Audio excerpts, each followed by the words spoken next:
दोस्तों, यदि मैं आपसे पूछूं कि दुनिया में सबसे ज़्यादा इस्तेमाल किया जाने वाला वर्ड कौन सा है तो आपके दिमाग में कई शब्द घूमने लगेंगे। लेकिन एक शब्द ऐसा है जो अपने आप में पूरा सेंटेंस है। इंटरनेट की दुनिया में इस वर्ड का यूज़ सबसे ज़्यादा किया जाता है। यहाँ तक कि मॉडर्न टेक्नोलॉजी को ऑपरेट करने में भी इसी वर्ड का यूज़ किया जा रहा है। सामने वाले की बात पर सहमति जतानी हो या फिर कोई अन्य बात कहनी हो, इस वर्ड के बिना बात अधूरी सी लगती है। दोस्तों, हम बात कर रहे हैं वर्ड ओके की, जो आप दिन भर में न जाने कितनी बार इस्तेमाल करते होंगे। लेकिन क्या आप जानते हैं कि ये ओके कहने की शुरुआत कहाँ से हुई थी? कैसे ओके इतना कॉमन और पॉपुलर वर्ड बन गया? ओके का असल में मतलब क्या होता है? क्या वाकई में एक मजाक के कारण ओके वर्ड की उत्पत्ति हुई थी? ओके वर्ड के बारे में आज हम डिटेल में बात करने वाले हैं। दोस्तों, ओके वर्ड को लेकर कई सारी थ्योरीज हमारे सामने है। एक एक करके हम सभी थ्योरीज के बारे में आपको बताएंगे। इस शब्द को लेकर सबसे ज़्यादा प्रचलित थ्योरी साल 1839 में शुरू हुई थी। एक अमेरिकन जर्नलिस्ट ने सबसे पहले ओके वर्ड का यूज़ अपने आर्टिकल में किया था। असल में 1830 के दशक में अमेरिका में नए नए वर्ड्स यूज़ करने का चलन था। जर्नलिस्ट अपने आर्टिकल्स में कई वर्ड्स का एब्रीविएशन यूज़ कर रहे थे। एब्रीविएशन का मतलब होता है किसी वर्ड को शॉर्ट फॉर्म की तरह यूज़ करना, जैसे कि आज हम लोल, OMG जैसे शब्दों को यूज़ करते हैं। चार्ल्स गॉर्डन ग्रीन नाम के जर्नलिस्ट ने 1839 में बॉस्टन मॉर्निंग पोस्ट में ओके वर्ड यूज़ किया था। चार्ल्स ने ऑल करेक्ट यानी कि सब ठीक है की जगह ओके वर्ड यूज़ किया था। आप शायद सोच रहे होंगे कि ऑल करेक्ट की एब्रीविएशन तो ऐसी होनी चाहिए, लेकिन उस दौर में अमेरिका में पत्रकार जानबूझकर गलत स्पेलिंग्स यूज़ किया करते थे। चार्ल्स ने ओके की फुल फॉर्म ऑल करेक्ट बताई थी। उनके बाद अन्य पत्रकारों ने भी इस वर्ड का इस्तेमाल करना शुरू कर दिया। कुछ लोगों का मानना है कि ओके वर्ड की उत्पत्ति ग्रीक वर्ड ओला काला से हुई है, तो वहीं कुछ लोग ओके वर्ड को अफ्रीका की वोलोफ लैंग्वेज का मानते हैं। इसके अलावा कुछ हिस्टोरियंस का मानना है कि अमेरिका में चोक्टाव जनजाति के लोग रहते थे, वो ओके वर्ड का यूज किया करते थे और इसी से ओके वर्ड की उत्पत्ति हुई है। ओके के कारण ही आज भी कई लोग ओके के एंड में एच का साउंड प्रोनाउंस करते हैं। एक अन्य थ्योरी के अनुसार अमेरिका में ओबादिया कैली नाम का एक क्लर्क था, जो हर पार्सल या लेटर के एंड में अपने नाम का शॉर्ट फॉर्म यानी कि ओके की तरह यूज करता था। उसका ये स्टाइल लोगों ने कॉपी करना शुरू किया और ओके का मतलब सब ठीक समझा जाने लगा।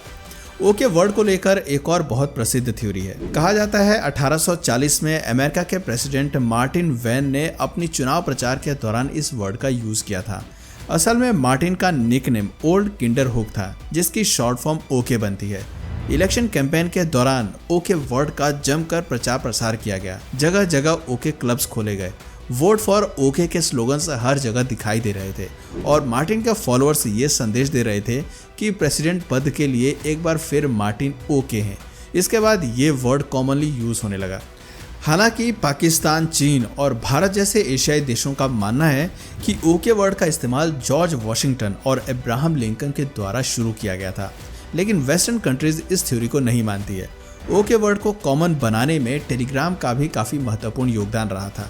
1840 और 1850 के आसपास टेलीग्राम का इस्तेमाल बड़े पैमाने पर होने लगा था। शॉर्ट मैसेजेस भेजने के लिए ये एक परफेक्ट मीडिया था और टेलीग्राम पर भी जब भी किसी को कोई मैसेज मिलता था या सामने वाले की बात पर अपनी सहमति प्रदान करनी होती थी तो लोग ओके वर्ड को यूज़ किया करते थे।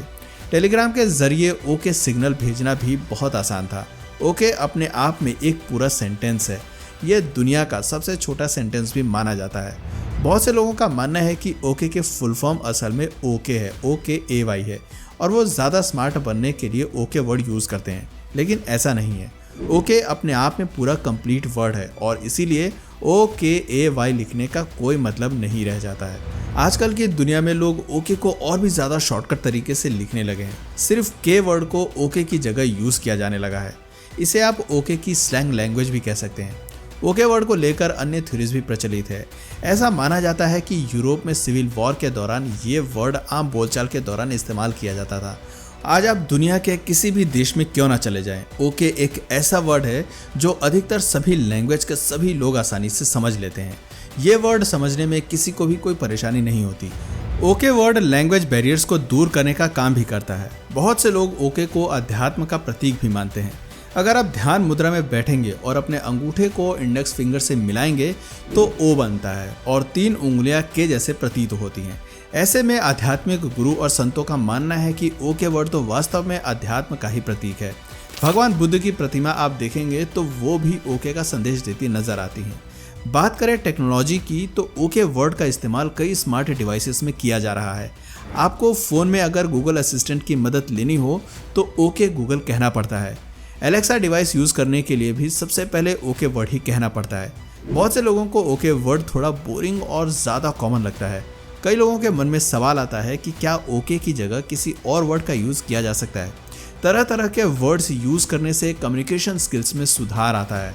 आप ओके की जगह कई वर्ड्स यूज़ कर सकते हैं, जैसे absolutely, you got it, sure, definitely, all right और आई एग्री जैसे कई वर्ड्स आप ओके के स्थान पर यूज़ कर सकते हैं। अधिकतर ये वर्ड अपनी सहमति प्रदान करने के लिए ही किया जाता है। ऑनलाइन प्लेटफॉर्म पर चैटिंग के दौरान तो ये वर्ड बहुत ही ज़्यादा कॉमन हो गया है। एक रिपोर्ट के अनुसार ओके वर्ड ने सोशल मीडिया पर द, टू और फॉर जैसे वर्ड्स को भी पीछे छोड़ दिया है। दोस्तों, ओके के बारे में आप काफ़ी कुछ समझ गए होंगे। जाने से पहले आपको एक और मज़ेदार फैक्ट बताता हूँ। आपने ट्रकों के पीछे अक्सर लिखा देखा होगा, हॉर्न ओके प्लीज़, और इसे देखकर आपके मन में भी सवाल ज़रूर आया होगा कि यहाँ पर ओके वर्ड क्यों यूज़ किया गया है। सिर्फ हॉर्न प्लीज़ भी तो लिखा जा सकता था। असल में पहले के समय में आर्मी ट्रक्स में डीजल के साथ साथ केरोसिन की मिलावट की जाती थी। उन ट्रक्स के पीछे ओके लिखा जाता था, जिसका मतलब होता था ऑन केरोसिन, और इसके साइड में हॉर्न प्लीज लिखा होता था। धीरे धीरे हॉर्न ओके प्लीज एक स्लैंग बन गया। इसके अलावा ऐसा भी कहा जाता है कि पहले के समय में हॉर्न प्लीज के बीच में OTK लिखा होता था, यानी कि आप हॉर्न देकर ओवरटेक कर सकते हैं। लेकिन समय के साथ OTK में से टी गायब हो गया और सिर्फ ओके ही बीच में रह गया। आज भी पूरे हिंदुस्तान में अधिकतर सभी ट्रकों के पीछे आपको हॉर्न ओके प्लीज लिखा हुआ नजर आ जाएगा। तो दोस्तों, ये था ओके वर्ड का पूरा इतिहास और इसकी उत्पत्ति को लेकर सारी जानकारी। उम्मीद करते हैं आपको ये वीडियो ज़रूर पसंद आई होगी। अगर हाँ तो प्लीज़ कमेंट सेक्शन में ओके ज़रूर लिखिएगा। और अगर इस वीडियो से आपको कुछ नया जानने या सीखने को मिला या फिर इंटरेस्टिंग लगा तो प्लीज़ इस वीडियो को एक लाइक करके अपने फ्रेंड्स और फैमिली में से ज़रूर शेयर करें। और यदि आप इस चैनल पर नए हैं तो प्लीज़ इस चैनल को सब्सक्राइब करके बेल नोटिफिकेशन आइकन को ऑन कर लीजिए, ताकि हमारे आने वाले वीडियोज़ आप मिस ना करें। मिलते हैं फिर किसी वीडियो में नए टॉपिक के साथ, तब तक के लिए नमस्कार।